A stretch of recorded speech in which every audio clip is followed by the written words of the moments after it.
Mapapagod, pero hindi susuko. Alam mo ba na may dalawang uri ng pagod na pwede mong madama? Una, yung pagod na itutulog mo lang at pagising mo, okay ka na.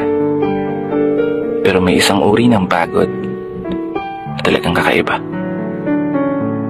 Yun ay ang pagod na hindi nadadaan sa pahinga. Isang pagod na magpapahiwatig kung gaano kabigat ang mga problema mong daladala.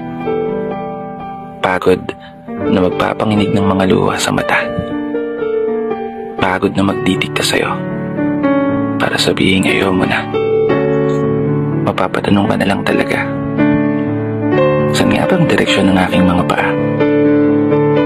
Mga paang tila pagod na sa kakahakbang. Mga paang ngimay na sa kada tapak sa baitang ng hagdan.